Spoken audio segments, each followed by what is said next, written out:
Welcome back to Underrated Movies. I'm your guy. I'm your man, Mr. Alton Henry. Today I'm going to talk to you of another film, Upgrade, starring Logan Marshall-Green and directed by Lee Winnell. It's a story about a man married couple, about a man who loses his wife during a what was it? What's it called? During a mugging, and unfortunately his wife gets murdered and he is left paralyzed.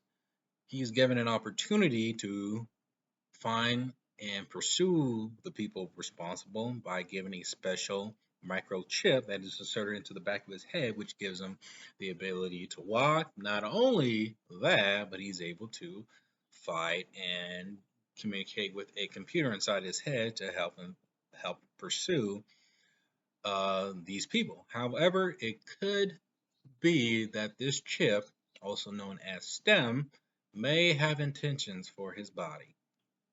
This action sci-fi horror film is was my favorite film of 2018 and was surprisingly that freaking good. Criminally underrated. I'm gonna just tell you right off the bat. Logan Marshall-Green is a very underrated actor.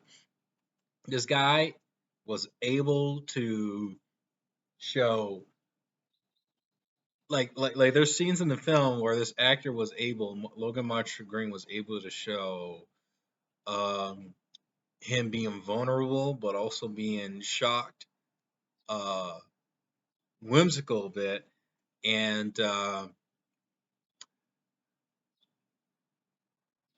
so many other emotions. He's able to channel that all into one, while being under the control of this device called STEM. And he's able to deliver probably one of the most unique performances in an action film that I've seen, especially what just like I thought he was great. I thought he was great in here. Uh, what really sold me about this film was what they were able to do, what this filmmaker Lee Winnell was able to do with the budget they had. I think this film was only $3 million, and you see all the set pieces, the designs, the creativity behind it, and then this is produced by Blumhouse. And what they were able to do with a small budget like this was phenomenal. Shoot, a movie like this you would expect maybe 30 million, like as much like freaking Looper was. But this is only a $3 million movie. And the set pieces, what they were able to just accomplish, building cars, building certain locations, and the CGI was actually pretty good for what they had. And I think it also helped with the color grading, what they've done to make the film kind of dark and neo noir kind of look.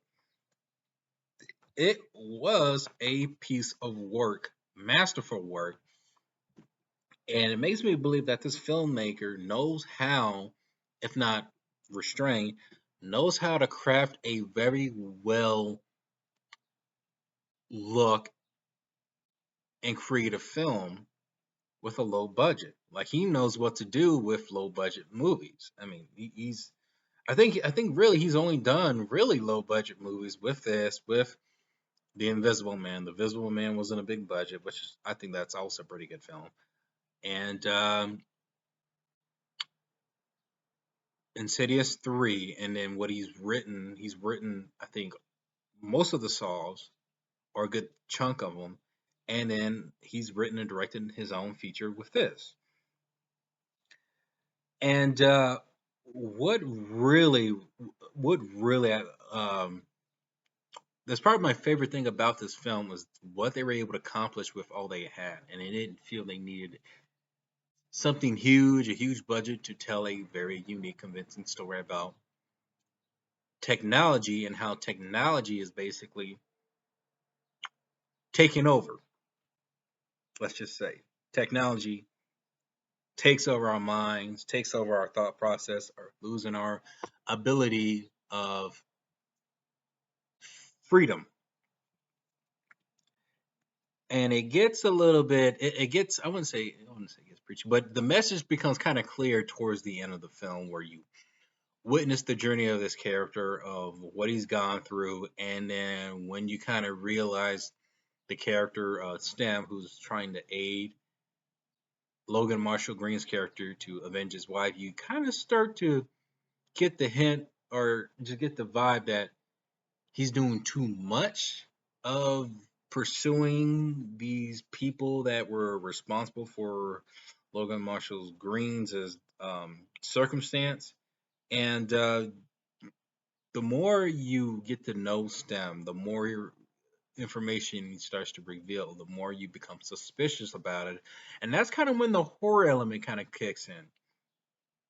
This is kind of like an action sci-fi horror film, but to be honest, you don't really get the horror vibe until the very end of the film, and it gets quite shocking, very shocking. This is a better Venom film than the actual film Venom.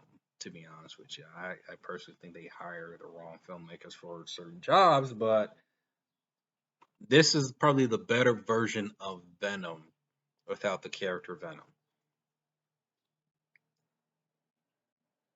And this film nails it. Yeah, the supporting cast is great, but really the most memorable part of this is Logan Marshall-Green's, his character, his journey, and then the world building. I thought was just phenomenal.